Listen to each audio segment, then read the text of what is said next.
बोली बोली प्रेम से छठी मैया की।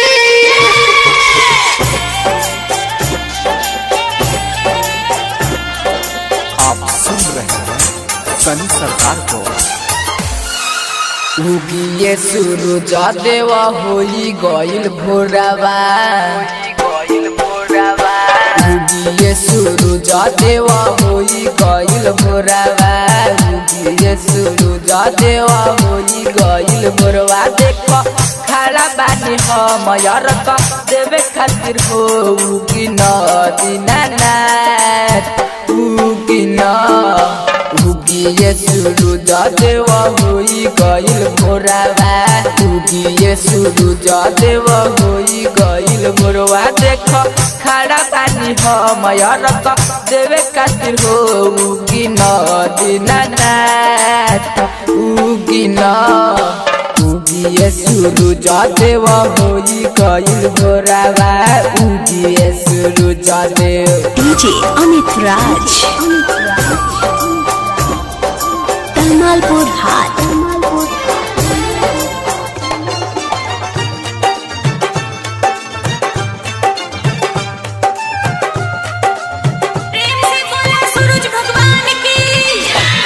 शिवपुली में सब कैले बानी तैयारी, अर्घ देवे खातिर बानी आगाड़ी।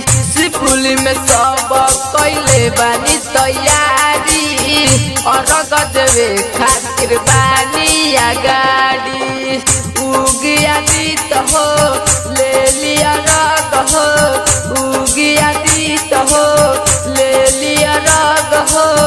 आइल बानी हम दुआरी, उगिए सूरज देवा होई गइल भोरवा, उगिए सूरज देवा होई गइल भोरवा। देखो खड़ा बानी हम यारत देवे खातिर हो उगी दीनानाथ, उगी उगिए सूरज देवा होई गइल भोरवा, उगिए सूरज देव।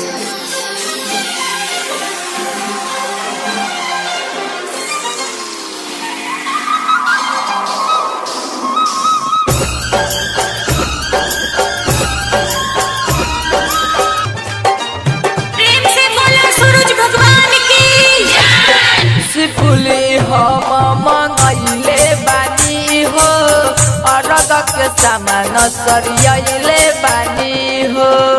शिवपुली हम मंगैले बानी हो, अर्घ के सामान सरियले बानी हो। छठी घाट हो होके धूम धड़ाका, छठी घाट हो होके धूम धड़ाका।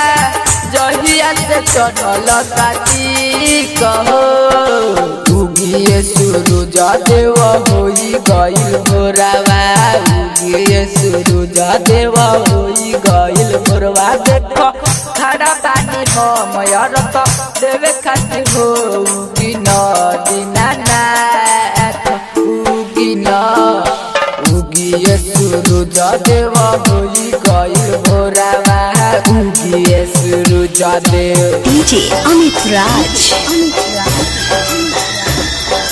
कमालपुर हाट। आप सुन रहे हैं सनी सरकार को।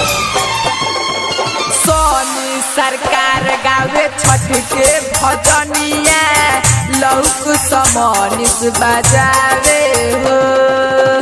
सोनी सरकार गावे छठ के भजनिया, श्रीकांत सिनोद बजावे हो। उगिया दीत हो ले लिया राग हो, उगिया दीत हो ले लिया राग हो।